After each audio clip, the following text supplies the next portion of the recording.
Hi friends, ఇక్కడ మా అమ్మ వచ్చి కుండని 2 రోజులు నానపెట్టాము. మేము నానపెట్టి బాగా వాష్ చేస్తున్నాము.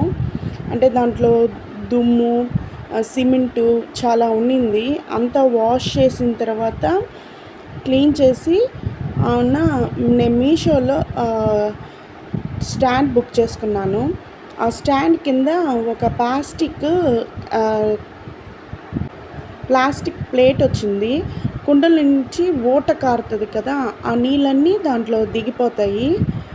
స్టాండు మీషోలో బుక్ చేసుకున్నాను. చాలా బాగుంది స్టాండు. నాకు కుండ వచ్చి తెచ్చాము. అంటే ఎండాకాలం కదా, బాగా ఫ్రిడ్జ్ వాటరు తాగితే వేడని కుండ తెచ్చుకున్నాము.